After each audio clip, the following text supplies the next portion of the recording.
yw hon am Zuzia, merch gyfoethog oedd yn byw mewn tŷ crant.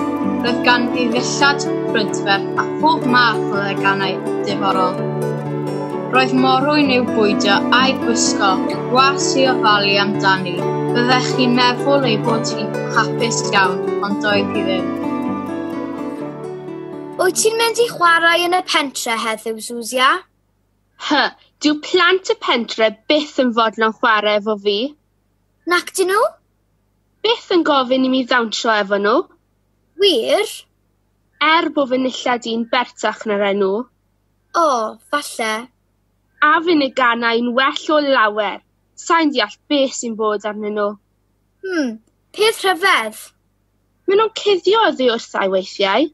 Rhyfedd iawn. Wel, ddim fi sydd ar fai, nhw sy'n dwp. 1, 2, 3, 4. O na, diolch pwy sy'n dod. Dyw Zuzia ond yn dweud pethau cas amdano ni? Ie, gwneud sbort ar ben ein dillad. A chwerthin ar ein cartrefi bach. Mae hi'n meddwl bod ni yn od achos bod dim gwysion yn rhedeg ar ein hôl ni trwy'r dydd. Wel, mae'n well gen i ffrindiau na theganau crand. Anhofiwch am Zuzia, dewch i ddawnsio yn yr haul braf. Alla i ddawnsio efo chi? Na. Psst, dewch ffordd ein cyn i Zuzia'n gweld ni. O, ble ath pawb? Nôl yw bythynod bach tlawd siwr o fod. O, doedd y plant na ddim eisiau chwarae gyda fi eto. Hamte, wyt ti wedi gwneud rhywbeth? Na gwir, dim fai fi yw e. Dwi'n gwybod am wraig ddoeth sy'n byw ar ben y mynydd. Licia ti fynd i'w gweld hi? Falle bydd hi'n gallu helpu. Na, bydd angen i'r gwas fynd, dim fi.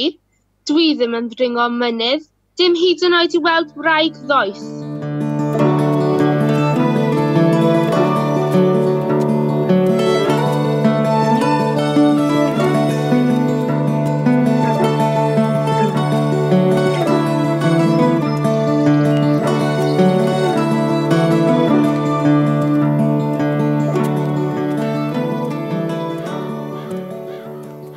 Mae Zuzia yn teimlo braidd yn trist a braidd yn grac hefyd. Mae hi eisiau i bobl ei hoffi. Wel, os yw Zuzia am i bethau wella, mae'n rhaid iddi ddod i ben ei mynydd ei hun. Dwi ddim yn meddwl bydd Zuzia'n hapus gyda hynny.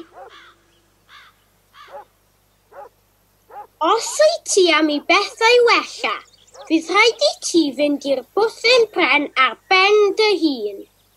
Na, fydden ni byth yn cerdded yr holl ffordd ar ben fy hun. Mae wraig ddoeth y mynnu. Na, mae'n bell i ffwrdd. Dwi ddim yn hoffi cerdded yn bell o gwbl. Mae rhaid i ti wrando ar y wraig ddoeth. Does neb yn cael dod efo ti. Dyna sut fydd pethau'n gwella, Zuzia. O, iawn, ond ar un amod, dwi'n cael par o esgidiau newydd sbon a siôl wlan gynnes a llon sach o fwyd bendigedig ar gyfer y daith. Wrth gwrs, Zuzia. Ac i ffwrdd â hi, efo siôl amdani, bag mawr o fwyd ar ei chefn mewn par o esgidiau newydd ffansi.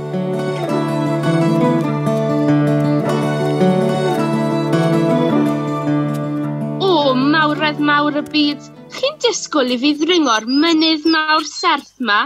Mae'r adar yn trydar yn swnllyd iawn. Dwi ar dan oherwydd yr haul poeth ma, ac i goroni'r cyfan, mae fe'n rhaid i'n cwyno. Aw! Wedi sbel, gwelodd Zuzia ffwffyn isel, pert, ar bainc bren wrth y drws eisteddau un fenyw. Mae gen ti fwthyn pert. Diolch, rydw i wedi byw ma ers oes. Dwi ar y ffordd i weld y wraig ddoeth ar ben y mynydd, ond mae fe'n rhaid i'n brifo yn arw yn y sgidiau newydd yma. Chi ti fenthyg gweld sgidiau i? Yr unig rhai sydd gen i. Dwi'n gwybod eu bod nhw'n hen sgidiau, ond maen nhw'n gyfforddus iawn. Maen nhw'n ffitio. Diolch yn fawr. Wel, hwyl fawr am nawr. Pwyl. Ac i ffwrdd â Zuzia ymlaen â'r ffaith, roedd ef siôl amdani, bag mawr o fwyd ar ei chefn, a hen esgidiau'r wraig am ei thraed. Mae'r mynydd yn serth, mae'r adar yn trydar yn swnllyd, mae'r haul yn rhy boeth, ond o leiaf mae fe'n rhaid i'n gyffyrddus.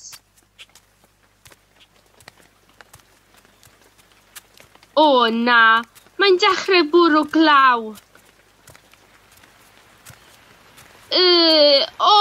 Mae'n bwrw glaw yn drwm iawn.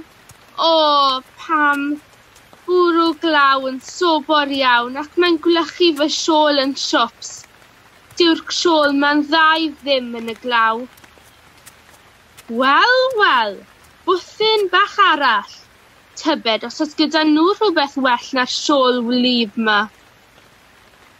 Helo, beth wyt ti'n gwneud allan yn y glaw? Dwi ar y ffordd i weld wraig ddoeth ar ben y mynydd. Wel, rwy ti'n edrych yn wlyb sopen, a dydy'r siôl yna sydd gyda ti yn ddau ddim yn y glaw. Dwi'n gwybod byddai carthen ganfas yn llawer gwell. Mae fy wraig i yn y gwely'n sâl, a fydde siôl lan yn llawer gwell i'w chadw hi'n gynnes. Hoffech chi gyfnewid y ddwy? Byddai carthen ganfas yn cadw fi'n fwy sych, a byddai siôl blaen yn cadw'ch wraig yn gynesach. Syniad gwych. Dyma fy siôl. A dyma'r garthen gynfas. Diolch, well i mi fynd, mae pen y mynydd yn bell i ffwrdd. Hwyl fawr. Pwyl. Ac i ffwrdd â hi eto ar ei ffaith yn eich chlogyn gynfas ar esgidiau pherfformiwyd, a'r sach o fwyd ar eich chefn o hyd. Mae'r garthen yma'n llawer gwell ar gyfer cerdded yn y gwynt a glaw, a dwi erioed wedi cael esgidiau mor gyffyrddus â hyn. Mae e fel cerdded ar glistog.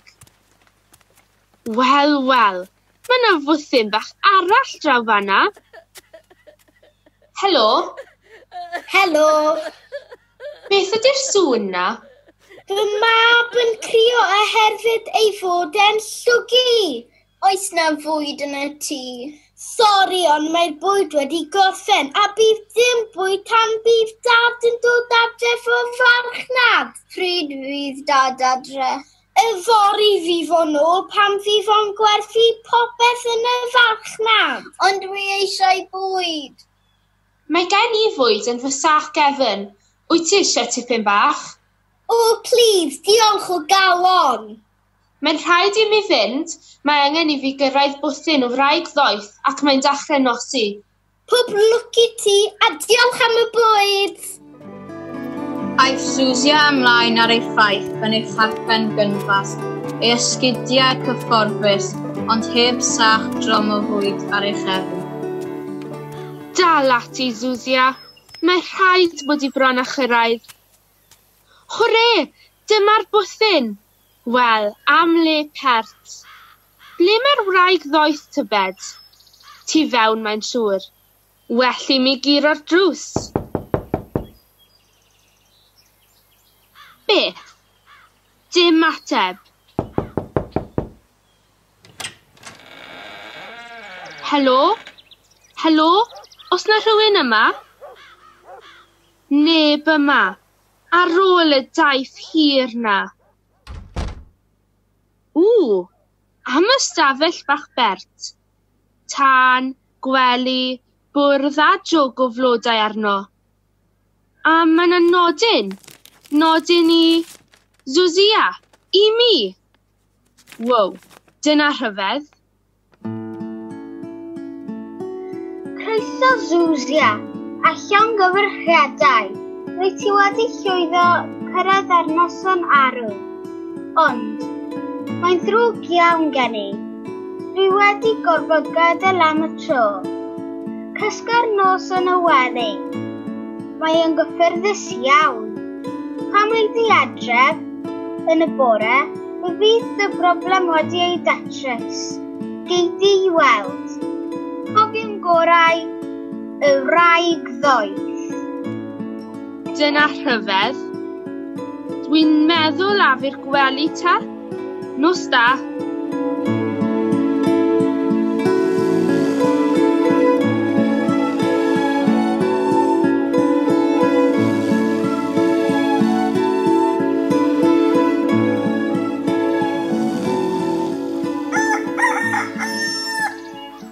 Amser codi.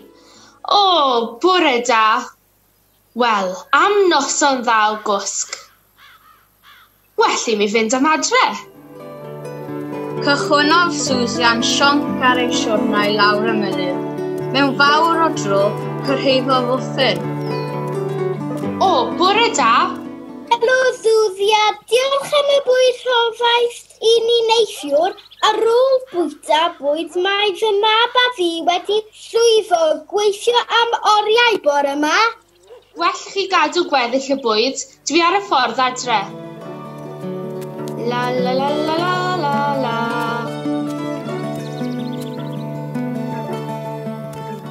Wel, dyna sydyn, dyma fwthyn yr hen gwpl rhododd fenthyg y clogi'n ganfas mae mi. Helo eto hen ddyn. Wel, helo eto hefyd I ti, Zuzia. Diolch am y siol gynnes na. Dwi'n teimlo'n well o lawr heddiw diolch I ti, ar ôl noson dda o gwsg. Roedd ni'n Guinness glid yn y siol Guinness na, am y tro cyntaf ers talwm. Dwi'n falch o glywed eich bod chi'n teimlo'n well. Cadwch y siol gynnes na, achos bydda I adre wap. O, diolch yn fawr. O diolch, bydd hynny'n gwneud gwahaniaeth mawr. Ydy e'n iawn I mi gadw'r siol ganfas? Wrth gwrs. O, diolch. Rhaid I mi fynd adre nawr. La la la la la la la. Wel, mae rhywun yn swnio'n hapus. Helo Zuzia, sut aeth y daith? Wel, roedd y mynydd yn serth ar gwynt a glaw yn chwythu, ond roedd eich esgidiau chi wedi para'r holl ffordd yn gyffyrddus iawn. Gei di gadw nhw os ti moyn.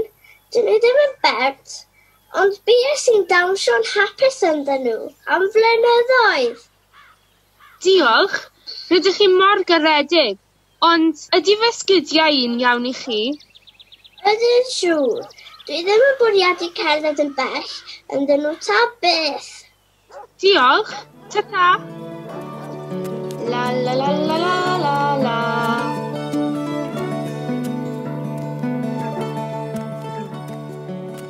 Dwi'n gallu taflu carreg yn bellach na chi. Nagwyd, edrych. Llawer pellach nag un ti. La la la la la la la. La la la la la la la. Mae rhywun yn dod, dewch mas o dŵr, gloi. Mae'n edrych fel Zuzia. Na, mae'n nhw'n dawnsio. A neidio. A gwenu. Dwi'n siŵr mai Zuzia ydy hi. Ti'n iawn? Zuzia! Helo.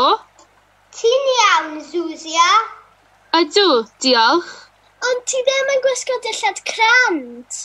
A, ti'n dawnsio. Nawn ni dawnsio efo ti. Ie, bydde hynny'n hwyl. Byddai. Wir, ydych mae'n dawnsio efo fi? Ydyn. Ac fe fawnsiodd plant y pentre, a Zuzia a moriau. Roedd Susia'n wyn o glist I glist yr holl amser. Dwi mor falch mod I wedi bod I ben y mynydd.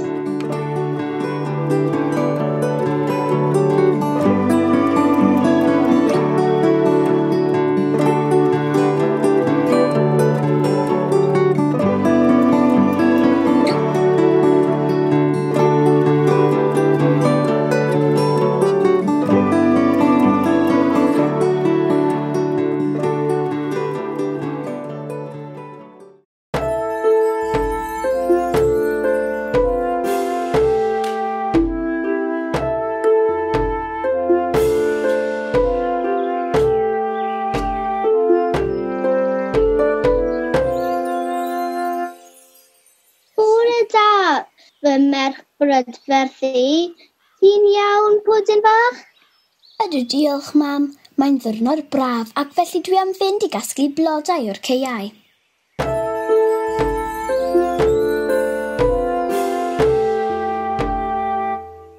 Helo, fugeiliaid. Mae'n ddiwrnod braf yn dyw hi. Fydde ots gennych chi betawn i'n casglu blodau o'ch cae chi os gwelwch yn dda? Wrth gwrs, dim problem. Bydd yn ofalus o crac.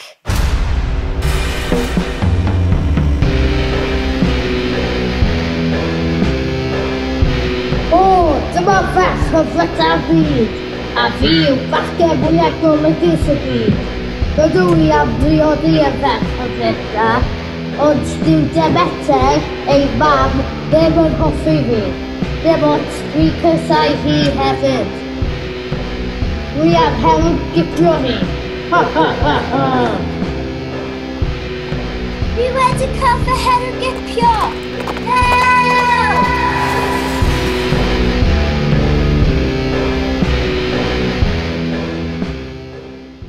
Paid â dweud wrth unrhyw un neu byddan nhw'n dod amdano ni. Oce.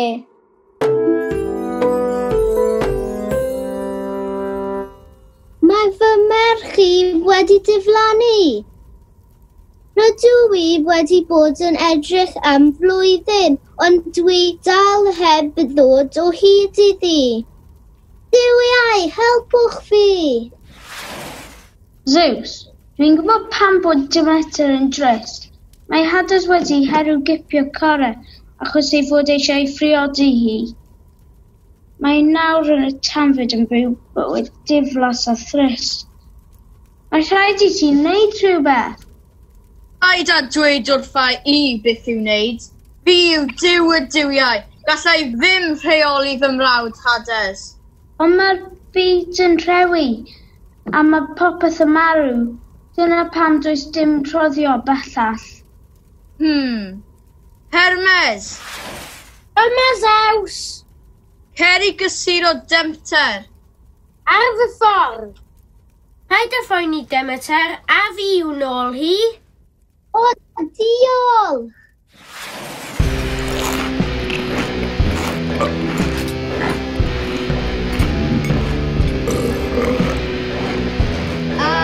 Hermes, croeso, dewch I fewn. Rhowch Corau nôl i'w mam. Mae Corau yn wirion iawn. Gwelodd fy ngarw Corau yn poeri 3 hadyn glawn arfer I fewn I rychyn. A pawb yn gwybod os ydych chi'n bita bwyd y Tanfyd, byddwch chi'n methu gadael. Byth! Ond bydd pawb yn marw os dyw Corau ddim yn cael mynd yn ôl at ei mam, a byddwch chi mor brysur yn trefnu'r meirwon, bydd dim amser o gwbl I chi gael joio. Pam na wneud I adael iddi treulio mis y mam bob hedyn a gweddill ar y ddaear gyda'i mam? Iawn, dwi'n cytuno.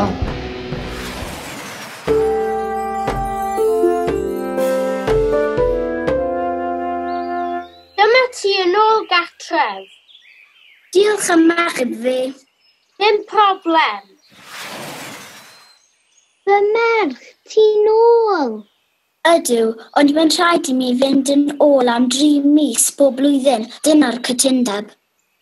Dwi mor hapus dy fod yn ôl, ond byddai'n drist pan wyt ti wedi mynd, a bydd y byd yn oer am y 3 mis yna.